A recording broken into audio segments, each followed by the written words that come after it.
Good evening, everyone, and welcome to History Unwrapped. I am Dr. Bakita Pegram, and today we're shining a light on a quiet storm. The master strategists, the unsung architects of freedom movements, Black women. And I am proud to be a Black woman and discussing this topic today.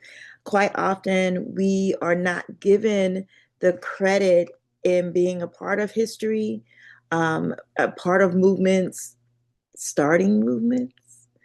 And I think today is a perfect time to shed a light on some of the great women that have been a part of organizing movements, resistance, and building a legacy that we can be proud of. So today's topic is Black women and the blueprint, organizing, resistance, and legacy.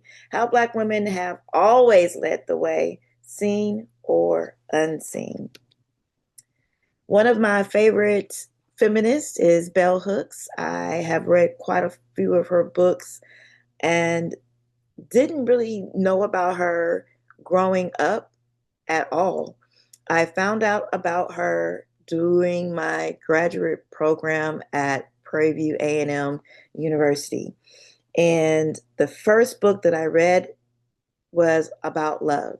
And so if you have not heard of Bell Hooks and this is the first time you ever heard her name, please take time and dive into some of her books. She has a wide range of books that you can choose from. And the second book I read really touched and kind of framed the way that I teach, especially in higher ed. And so Teaching Transgressions is another great book by her. But this quote, we do not believe in ourselves until someone reveals that deep inside us, something is valuable, worth listening to, worthy of our trust. And quite often, I can say this has been true about me. Um, I know many of Black women that are great, amazing women, amazing talents, but sometimes they have no clue how amazing they are. And sometimes we wait till somebody validates our awesomeness. And I will be glad when we as Black women do not need validation from outside people to tell us how amazing we are, and we can walk in our greatness in our own rights. So the myth of the myth of the background role, Black women didn't follow the movement. We were the movement. And quite often, when you look at leadership roles, we are like, oh, wow, a woman did that. But when you look at history, you would be surprised to know Black women led a majority of these roles. And so we're going to start with the 1800s. Trailblazers in the fight for freedom. And these names that I'm about to read, I'm pretty sure that you've heard of. And quite often we talk about historical moments and we talk about abolition to civil rights and the Martin protest as well. And we hear names like Frederick Douglass, Martin Luther King, Malcolm X. And we think about these men as the leaders of these movements, and we don't give the women the rightful honor that they deserve. And so today we're going to talk about some great women, and we'll start with the 1800s and Sojourner Truth, excuse me. And she was an abolitionist, a feminist, an orator. And her Ain't I a Woman speech reminded white feminists and abolitionists that Black women deserve to be seen as both. We don't have to be one thing. We are more than just mothers. We are more than just wives. We are more than sisters. We are more than the labels that society has put on us. And that is the thing that I love about being a woman. I can be all those things and still be a woman. Harriet Tubman, beyond the Underground Railroad, she was a Union spy. a nurse, a military leader, and first woman to lead an armed expedition in the Civil War. Yes. And so when people say, oh, why does she deserve to be on American currency? Why not? And so their next woman is Frances E.W. Harper, a poet, a suffragist who advocated for both racial and gender equality during the 19th century. When we think about the blueprint of collective uplift, the 1900s, when we're talking about the National Association of Colored Women, the NACW, formed in 1896 with the motto lifting as we climb. And that is an old African proverb that we do lift as we climb. And so leaders like Mary Church Terrell and Ida B. Wells, one of my other favorites, challenged lynching, poor education, and lack of health services. They raised money, built schools, opened orphanages, and created a nationwide sisterhood of activism. These women weren't just social clubs or social club members. They were survival infrastructures built in the absence of government care. So, where government didn't help society, these women came in and did. So, behind the civil rights spotlight, we have Ella Becker. And I've just been reading this amazing book about her, y'all. If you have not known a lot about Ella Becker, she was one of the founders of SNCC, Master Participator in Democracy. And she once said, strong people don't need strong leaders. And so she encouraged us to be involved in our governments, us being Black women, but us being people and Black people. So please, if you have not read anything about her, please take a time this summer or when you see this video, look up a book. She has books out there that you can read about her, and now she is one of my faves. Fannie Lou Hamer, former sharecropper turned human rights advocate. She co-founded the Mississippi Freedom Democratic Party, and she said, I am sick and tired of being sick and tired. Woo! How many times have you said that? I think I said that this morning. Yeah, I think I did. I'm sick and tired of being sick and tired. When you think about the political climate that we're living in 2025, I know that in my head just came to my sister chat with my Sigma Gamma Rose sisters, and that has kind of been the theme of our chat over the past couple of days. Just being sick and tired of being sick and tired of what we see in society. Septima Clark, called the mother of the movement, she created citizenship schools that taught Black adults literacy, voting rights, and civic power.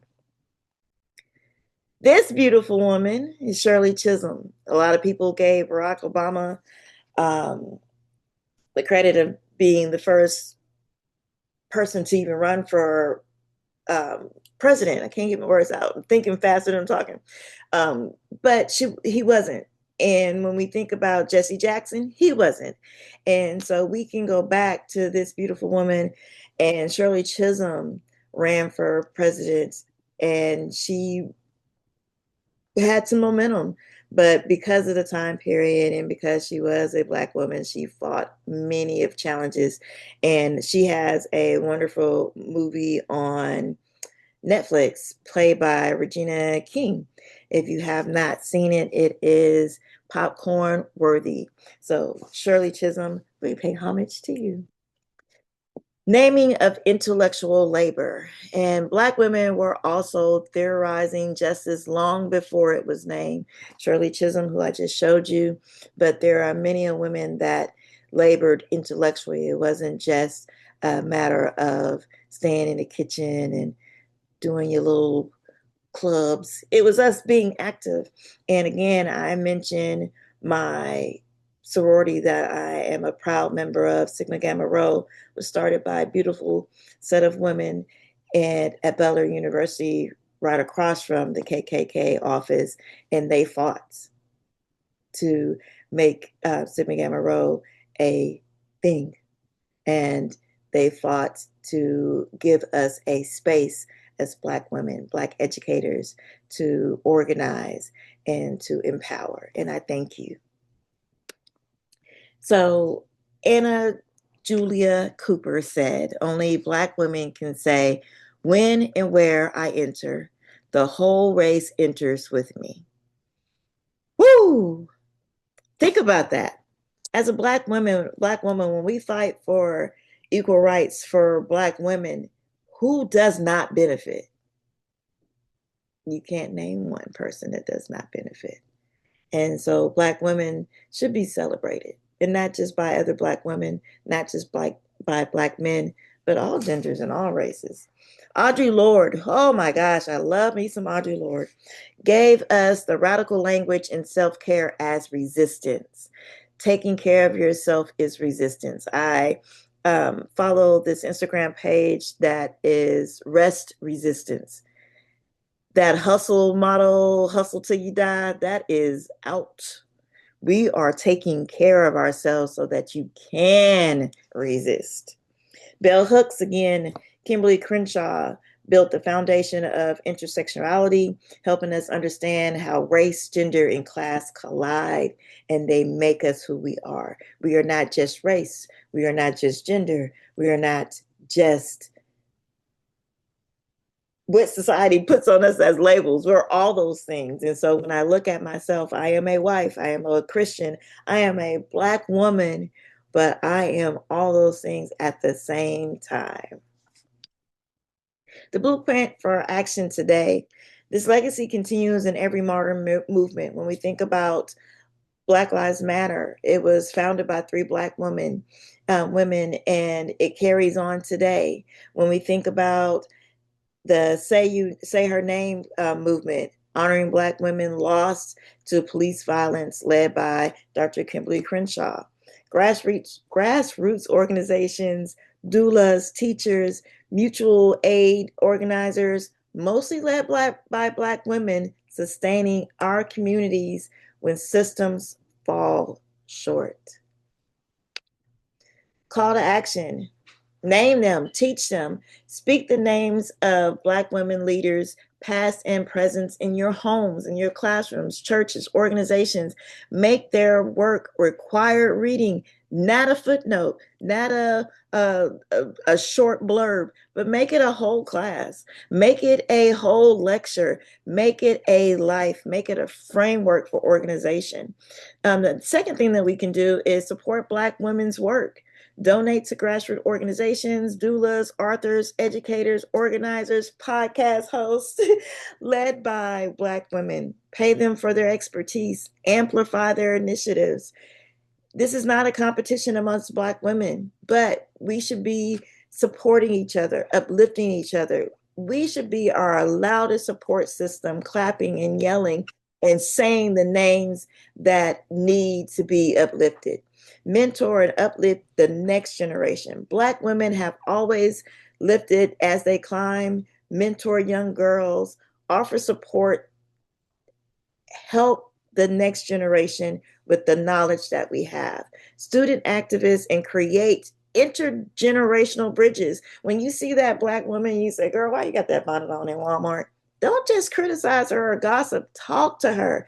Teach her about her legacy. Teach her about who she is, and maybe she will carry herself differently. It's up to us, and I say us because I'm seasoned now, to mentor the next generation, to help them carry on the fight. We're passing the torch, but we also make sure that we lift them up so they are encouraged and empowered to do so.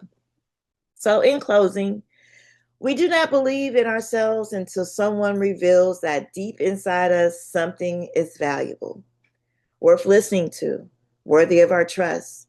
Again, Bell Hooks, thank you for your work. But y'all, don't wait. It's your time to shine. It's your time to move. It's your time to carry the torch on forward. So I encourage you and I charge you with using your talents to help our society now. Use your talents to uplift our community now. It is time for you to use your voice to correct what is wrong. And one of my other favorite quotes by Ida B. Wells, the way to right a wrong is to shine a light upon it. Shine your light. Be encouraged as you hear these women, and as you hear Bell Hooks, Ida B. Wells, know that you can do it just what they did and even more so. Because they did what they did with less. Just imagine what you can do with so much more. Again, if you have any questions or you want to know more about today's lecture, please feel free to reach out to me via phone or email or on Instagram. Our last lecture is on July 30th, and we'll talk about restorative history. And I can't wait to share how you can be a part of restoring history and passing on that torch. Have a blessed day.